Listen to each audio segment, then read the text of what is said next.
Listen carefully and answer questions 1 to 4.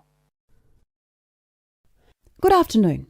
I have with me in the studio today Dr. Stephen Phillips, author of the new book Silver Lining, which is an investigation into UFOs.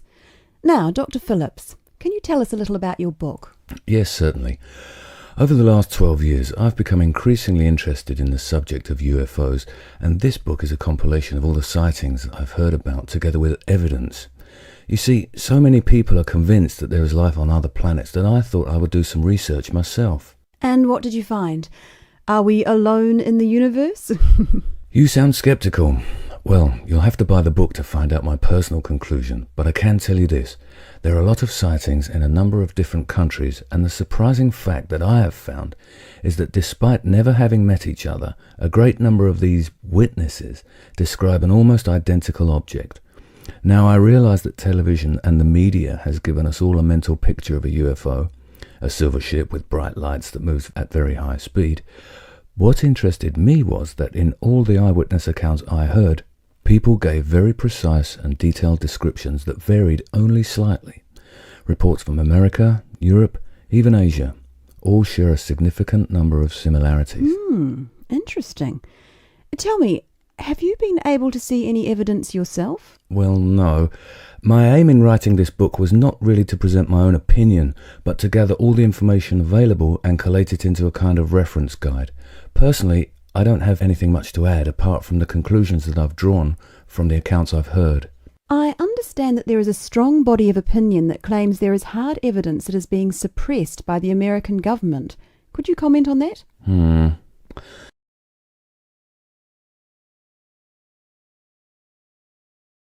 Before you hear the rest of the conversation, you have some time to look at questions 5 to 10.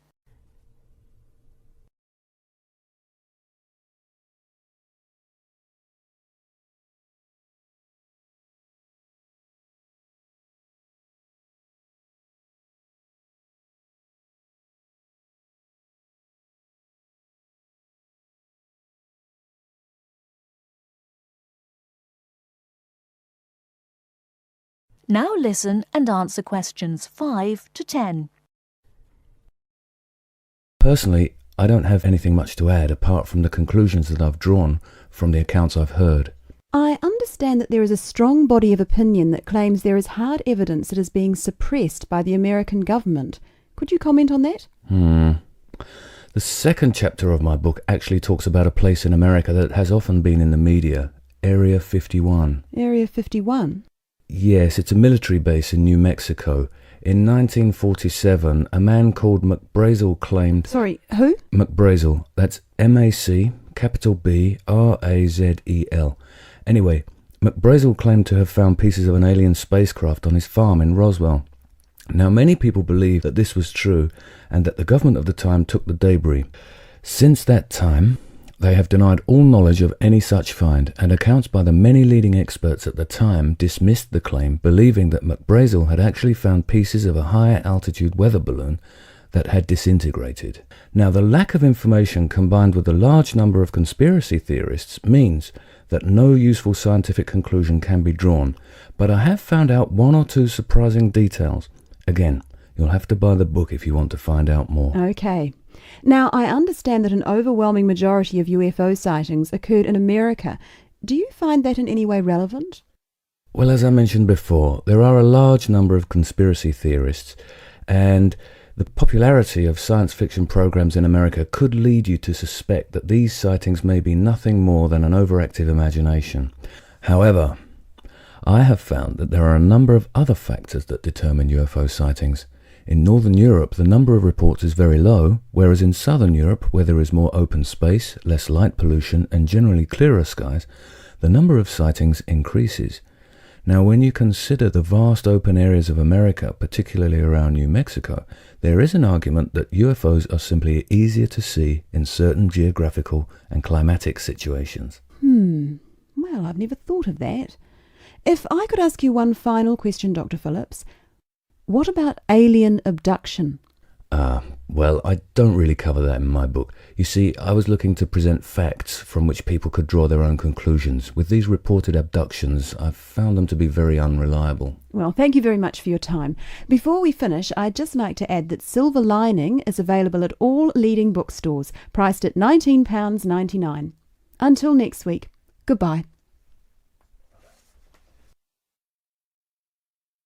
That is the end of part 1. You now have half a minute to check your answers.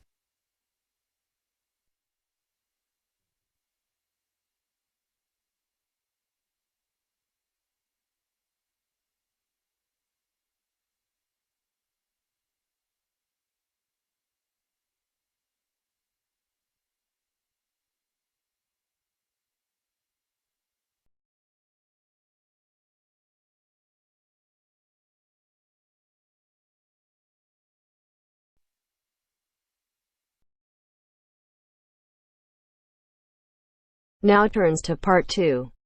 Part 2. A conversation between Mrs. Lamb, a member of the staff in a large hospital, and Andrew, who is a student in the nursing school. Mrs. Lamb is explaining the rules about visiting hours in the hospital. First, look at questions 11 to 14.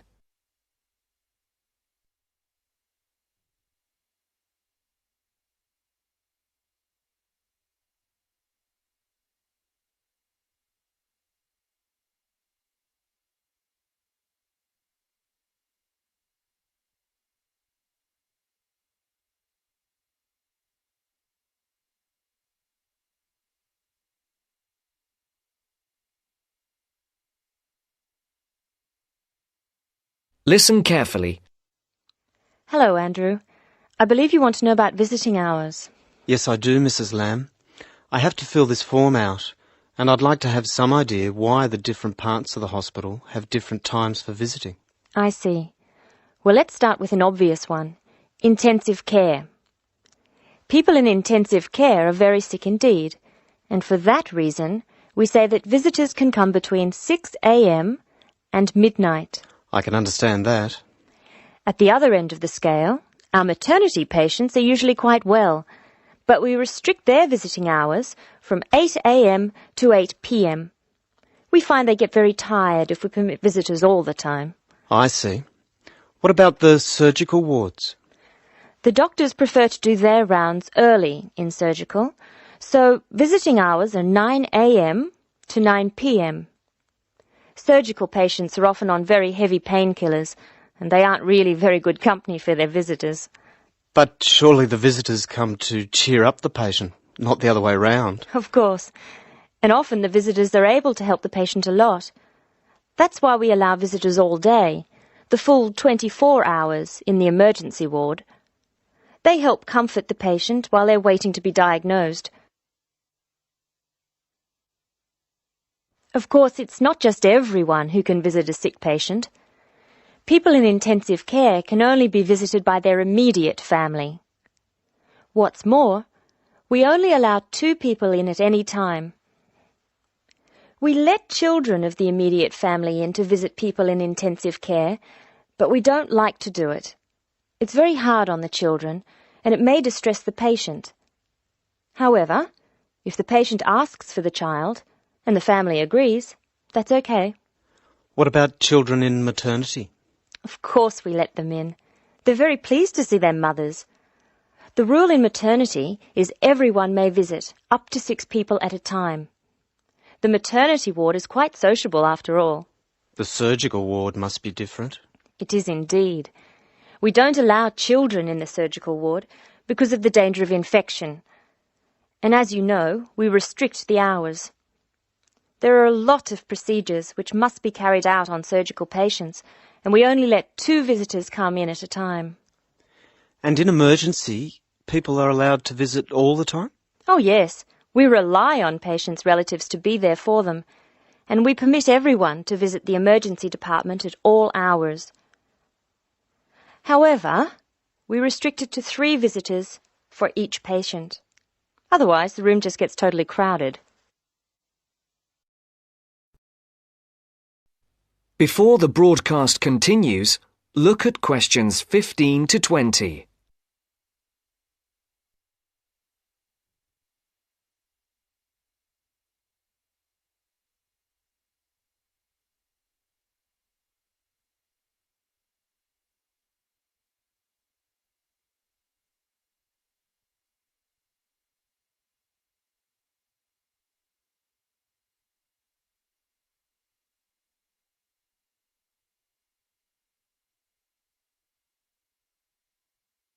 You will now listen to the second part of the talk. Now I have your schedule for the next week's observation sessions. Are you ready? Yes. Where do I start? On Monday, you'll be in male surgical in the morning and in female surgical in the afternoon. You'll be following Dr. Shea on her rounds. Thank you. And on Tuesday? On Tuesday, you'll be with Dr. Thomas in the morning and Dr. Robertson in the afternoon. No, that can't be right. You're with Dr. Thomas in the afternoon and Dr. Robertson in the morning. Do I ever get to see Dr. Kim? Yes, you'll be with Dr. Kim on Thursday and Friday.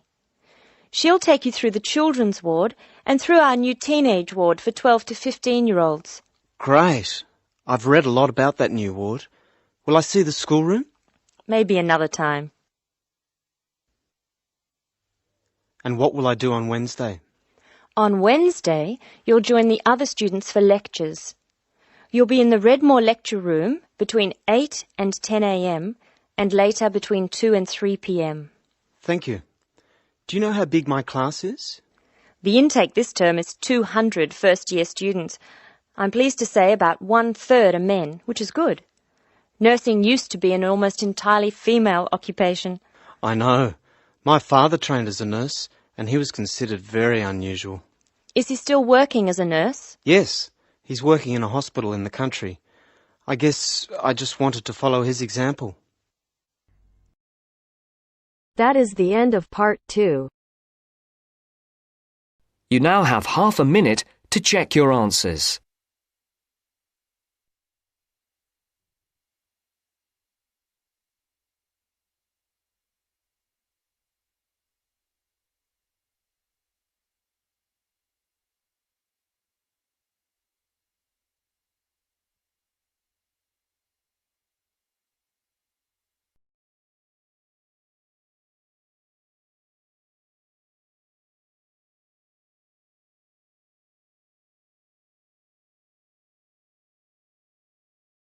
Now turns to part 3. Part 3. You are going to listen to a radio programme about buying a house. First, you have some time to look at questions 21 to 25.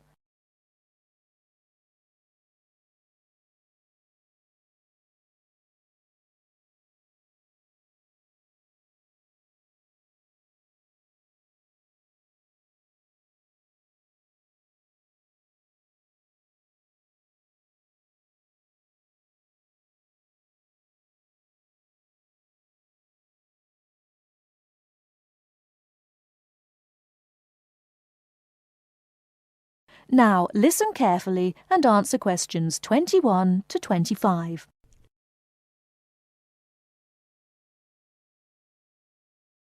Good afternoon, listeners. Today, I'd like to welcome Edward Fox, who is going to talk to us today about buying a house. Edward. Thank you, Eunice. For most people, at least, buying a house is a major life event, and probably the single most expensive item you are ever likely to buy. It is also a place that you can make your home. Therefore, thinking carefully before you make a purchase is of the utmost importance. One of the most important things to consider before buying any property is the location, because remember, it is where you plan to spend a large part of your life, or indeed the rest of your life in some circumstances. Therefore, consider the type of life you enjoy leading. Are you a very sociable person who enjoys nightclubs and discos? If so, then you may wish to consider something close to the city, or indeed in a city where it is convenient for all types of nightlife.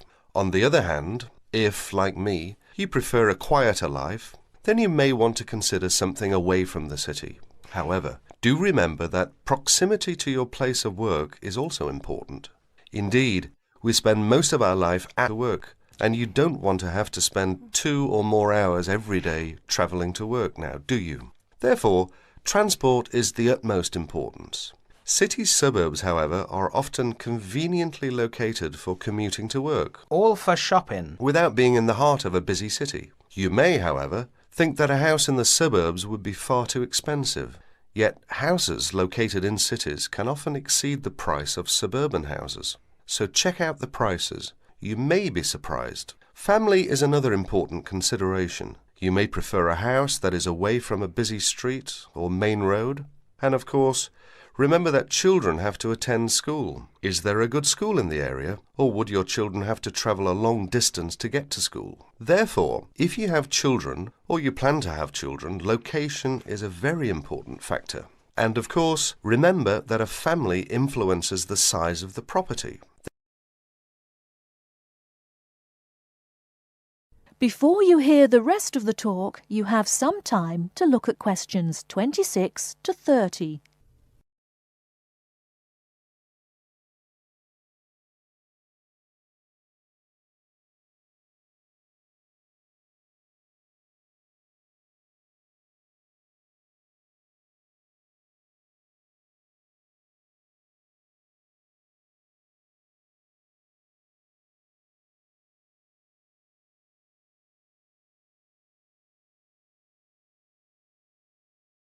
Now listen and answer questions 26 to 30. And of course, remember that a family influences the size of the property. There are, of course, various types of houses.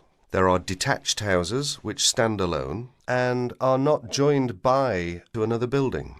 Then there are semi-detached houses, which, incidentally, are the most common, and for good reason. Because they are less expensive than detached houses, this is because they are, in fact, 2 houses joined together, and therefore take up less space. And finally, there are townhouses, which are many houses joined together to form a long row. But don't think that townhouses are less expensive than semi-detached houses. They rarely are. This is because they are usually built in cities where the prices of property is very expensive indeed.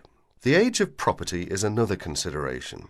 If you're considering buying an old house, beware. You may be faced with expensive repairs and renovation bills. So have the house thoroughly checked by a professional surveyor before you decide to buy. But then again, there are things you can look for yourself. Things such as the condition of the woodwork, especially doors and windows that can be expensive to replace. More importantly, make sure all the fixtures and fittings, things such as cupboards, sinks, taps, bathtubs, are all in good working order, because replacing kitchens and bathrooms can be a very costly business. And don't forget the garden. If the property has one, if you enjoy gardening, then fine. But if you don't enjoy gardening, then you may prefer a small garden as opposed to a big one. But even if you do enjoy gardening, it is important to remember that gardens take up a lot of your time. So keeping a garden in good order may be very difficult if you work long hours. One final thing is the general feel of the place. Does it have a good atmosphere? And most importantly of all, would you feel comfortable living there? Thank you, Edward. But I'm afraid that's all we have time for today. But I'll be back next Wednesday when my guest speaker will be talking about buying a computer. So until then, bye for now.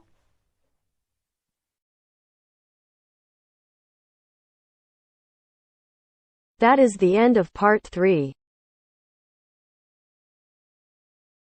You now have half a minute to check your answers.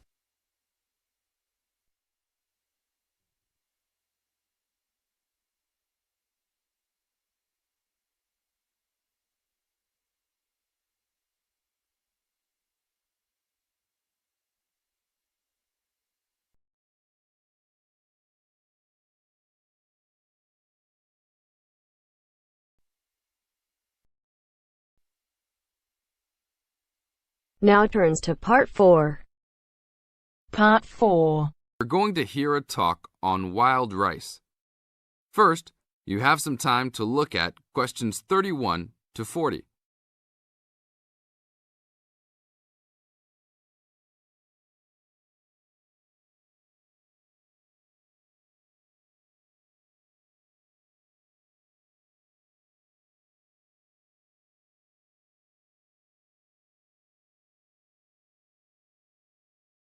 Now listen to the tape and answer the questions. Good morning. Today we'd like to talk about wild rice.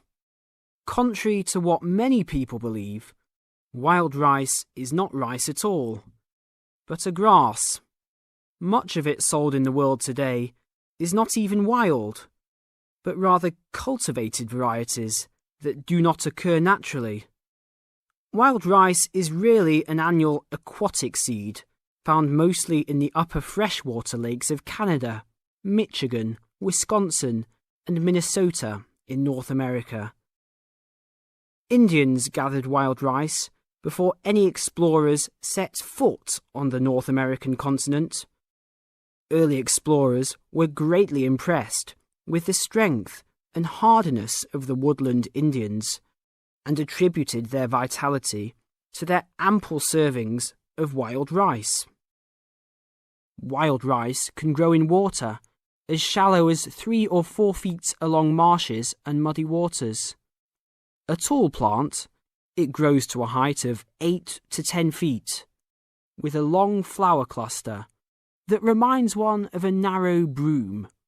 The grains in their husks on the tall stalk look somewhat like oats. Truly wild rice is a challenging crop to grow. Even today, it's very susceptible to failure due to weather conditions. If a heavy windstorm comes along just before harvesting, the seeds can be blown into the water, ruining an entire crop. Harvesting at just the right time becomes a matter of beating the birds to it, since wild rice is considered a delicacy by many birds living in the area. Other challenges include insects, disease, poor drainage, and high waters. If the grains are too green, they are difficult to thresh or beat out of their husks. If left on the plant too long, even a few days too long, they fall off the plant into the water. Airboats have brought about recent improvements in commercial harvesting of the wild rice, while newer techniques for parching, winnowing, and hulling have been a help in saving time and labour. Still, it takes about 3 pounds of grass seed to yield 1 pound of wild rice. Buyers should be aware of 2 types of wild rice, gathered and commercial. Foraged or hand-harvested wild rice is gradually being pushed out of the market by hybrid commercial varieties. Hand-harvested wild rice makes up less than 20% of the market today. Heirloom varieties of this foraged grain still exist. In fact, it is the only heirloom grain sold commercially. However, package labels can be deceiving. Though the label may read Indian harvested or organic, the product may be hybridized wild rice placed in freshwater lakes and gathered by Indians in airboats. Hand-harvested, organic, and from the Great Lakes region is the real thing, with superior flavour and aroma, but it may be difficult to find. Though wild rice is one of the most expensive grains, it goes a long way. Some say that 1 pound of the grain can feed 30 people. To compensate for its high cost, try combining wild rice, half and half, with brown rice. For a truly colourful presentation, try 1/3 of each: white rice, brown rice, and wild rice. That is the end of part 4.